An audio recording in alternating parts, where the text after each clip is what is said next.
महिला एवं बाल विकास योजनाओं को जमीनी स्तर पर और अधिक प्रभावी बनाने के मकसद से आज इंदौर में बड़ा प्रशासनिक फोकस देखने को मिला।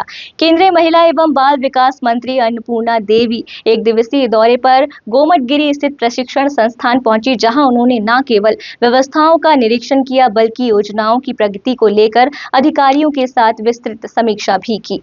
इंदौर दौरे पर पहुंची केंद्रीय मंत्री अन्नपूर्णा देवी ने गोमटगिरी स्थित महिला एवं बाल विकास विभाग के प्रशिक्षण संस्थान का निरीक्षण किया। इसके बाद उन्होंने विभागीय अधिकारियों के साथ समीक्षा बैठक कर केंद्र और राज्य सरकार की योजनाओं के क्रियान्वयन की विस्तृत जानकारी ली। मीडिया से चर्चा करते हुए उन्होंने कहा कि यह संस्थान देश भर में महिला एवं बाल विकास योजनाओं के प्रभावी क्रियान्वयन में महत्वपूर्ण भूमिका निभा रहा है, जहां मास्टर ट्रेनर्स को प्रशिक्षित किया जाता है, जो आगे लगभग 14 लाख आंगनवाड़ी केंद्रों तक प्रशिक्षण और योजनाओं की जानकारी पहुंचाते हैं। केंद्रीय मंत्री का कहना है कि सरकार का मुख्य फोकस 0 से 6 वर्ष तक के बच्चों के सर्वांगीण विकास पर है, क्योंकि इसी उम्र में मस्तिष्क का लगभग 85% विकास होता है। इसी कारण पोषण और स्वास्थ्य योजनाओं को प्राथमिकता दी जा रही है। उन्होंने बताया कि पोषण माह और पोषण सप्ताह जैसे अभियानों के जरिए महिलाओं और बच्चों के पोषण स्तर में लगातार सुधार किया जा रहा है। ये रीजनल सेंटर 4 प्रदेश यानी मध्य प्रदेश, महाराष्ट्र, छत्तीसगढ़ और गुजरात,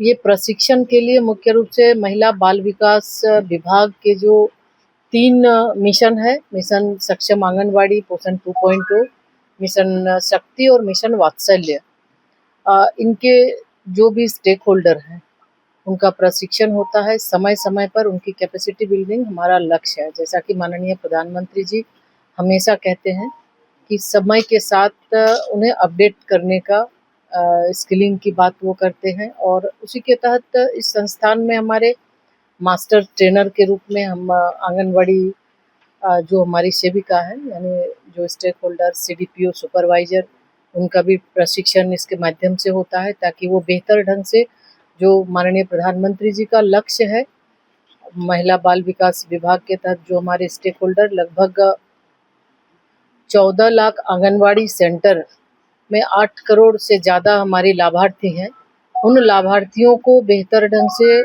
उन तक सेवा पहुंच हो सके, तो इसके लिए उनको हम प्रशिक्षण करते हैं। समय के अनुरूप उन्हें हम प्रशिक्षण के माध्यम से उन्हें सशक्त भी करते हैं, और उसके साथ साथ मिशन वात्सल्य के तहत CWC, JJB, DCPUs, उनका भी हम प्रशिक्षण करते हैं। और इस संस्थान से प्रशिक्षण के साथ साथ वो बेहतर सेवा वो दे सके, अलग अलग जिलों में जाकर जब जो CWC के मेंबर होते हैं उनके कार्य क्या है, उनको जब नए नए मेंबर का सिलेक्शन होता है तो उनको प्रशिक्षण देकर उन्हें मजबूत करना, उन्हें सशक्त करना।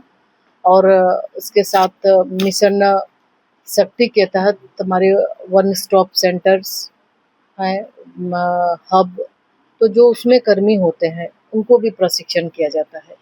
तो मुख्य रूप से प्रशिक्षण और रिसर्च भी होते हैं, और ताकि हम योजनाओं का लाभ सही लोगों तक पहुँचे, योजनाओं के लाभ के बाद क्या इम्पैक्ट है, तो उन सारे चीज़ों के लिए ये सेंटर बहुत ही महत्वपूर्ण है। और इसके माध्यम से अभी भी आप देखेंगे तो महाराष्ट्र और गुजरात से, महाराष्ट्र, छत्तीसगढ़ से अभी प्रशिक्षण के लिए यहाँ पे आए हुए हैं प्रशिक्षु। तो अलग अलग राज्यों के आते हैं, और जैसे जैसे रिक्वायरमेंट एक तो विभाग की भी होती है और दूसरा राज्यों की ओर से भी ये आग्रह किया जाता है, तो उसके अनुरूप उनकी कैपेसिटी बिल्डिंग करने का काम हमारे जो यहाँ पे हमारे पदाधिकारी हैं उनके माध्यम से किया जाता है। तो निश्चित रूप से बहुत महत्वपूर्ण संस्थान है, और ये लक्ष्य माननीय प्रधानमंत्री जी का जो विकसित भारत का लक्ष्य है 2047 का, तो हम छोटे बच्चों का यानी चाहे वो गर्भवती महिलाएं हों, धात्री महिलाएं हों, या फिर 0 से लेकर 6 साल तक के बच्चे हैं, तो उनके लिए योजनाएं हम चलाते हैं। और ये विकसित भारत के संकल्प में बहुत ही महत्वपूर्ण भूमिका इनकी होती है। निश्चित तौर पे आज अगर देखें तो जो साइंटिफिक रिसर्च बताता है कि 6 साल तक के बच्चों का 85% ब्रेन ग्रोथ होता है, तो ये हमारा प्रयास होता है कि सबकी सहभागिता के साथ हम बेहतर काम करें और समय समय पर, चूंकि जन सहभागिता भी अनिवार्य है और हमेशा होल ऑफ सोसाइटी की चर्चा माननीय प्रधानमंत्री जी करते हैं, तो सरकार के सभी अभियान जब तक आम जनमानस की सहभागिता नहीं होगी तब तक हम बहुत बेहतर से नहीं कर सकते। तो पोषण माह और पोषण पखवाड़ा के माध्यम से भी हम कम्युनिटी पार्टिसिपेशन कैसे ज़्यादा बढ़े, लोगों को ज़्यादा से ज़्यादा जानकारी मिले, तो इसका प्रयास करते हैं। तो बहुत ही अच्छे ढंग से विभाग के सारे जो प्रोग्राम्स हैं उसकी मॉनिटरिंग करना, उसका देखरेख करना, समय समय पर प्रशिक्षण के माध्यम से उन्हें सशक्त और मजबूत करना, ये मुख्य रूप से संस्थान का है। और सरकार के भी, राज्य सरकार के भी जो रिक्वेस्ट आते हैं तो उनके आधार पर भी कार्य होते हैं। रिसर्च भी है, रिसर्च बेस्ड है कि बेहतर ढंग से रिसर्च करके उसको आगे बढ़ाना है। तो अभी सरकार के 12 साल पूरे हुए, आपके मंत्रालय के कौन से और महत्वाकांक्षी लक्ष्य जो पूरे होने बाकी हैं, जो आपने तय किए?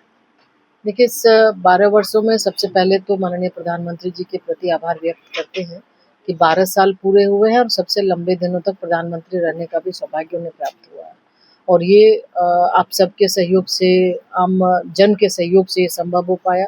लोगों का विश्वास माननीय प्रधानमंत्री जी पर है और इस विश्वास के तहत उन्होंने 4 आयाम तय किए हैं: महिला, युवा, गरीब और किसान। इन 4 आयामों के अंतर्गत लोगों से समय समय पर बात करना, उनके लिए योजना बनाना और उन तक योजनाओं को की पहुंच बढ़ानी, ये प्राथमिकता है। उसी के तहत आज महिलाओं के नेतृत्व में विकास, ये माननीय प्रधानमंत्री जी का लक्ष्य है और उसी आधार पर सरकार चल रही है। निश्चित रूप से महिलाओं को आगे बढ़ाने के लिए माननीय प्रधानमंत्री जी के द्वारा उनको लखपति दीदी, ड्रोन दीदी और मुद्रा योजना, ऐसे अनेकों ऐसे पहल है जिसके माध्यम से उन्हें सशक्त किया जाता है। महिला बाल विकास विभाग का हम बिल्कुल नीचे स्तर तक कैसे बेहतर ढंग से हम सेवा दे सके। बच्चों की, जो हमारे छोटे बच्चे हैं, पहले पोषण केंद्र के रूप में आंगनवाड़ी केंद्र जाने जाते थे, लेकिन प्रधानमंत्री जी ने पोषण भी, पढ़ाई भी अभियान के माध्यम से कि हमारे बच्चे खेल खेल में कैसे वो सीख सके, स्कूल के लिए रेडी करना, ये हमारा लक्ष्य है। और छोटे बच्चे जो 3 से 6 साल के बच्चे आंगनवाड़ी केंद्र में आते हैं, पोषण के साथ साथ उन्हें स्कूल के लिए भी रेडी करते हैं। हम आंगनवाड़ी में जो हमारी दीदियां हैं उनको छोटे छोटे रील के माध्यम से कि बच्चों को हमें क्या सिखाना है, कैसे हमें आगे बढ़ाना है, तो उसके लिए उसका संज्ञानात्मक विकास कैसे हो सके, उस पर हम पहल करते हैं। एडोलसेंट गर्ल्स हैं, उनके लिए भी कि उनको बेहतर, वो मजबूत होंगी, सशक्त होंगी, तभी एक स्वस्थ बच्चे को जन्म देंगी या देश को आगे बढ़ाने में उनकी महत्वपूर्ण भूमिका होंगी। तो उन्हें भी हम बताते हैं, उनके स्वास्थ्य का भी ख्याल रखते हैं। उसी तरह गर्भवती माता हो, धात्री माता हो, उनके लिए भी योजनाएं चलती है। समय समय पर एक पूरक पोषाहार के रूप में हम उन्हें देते हैं।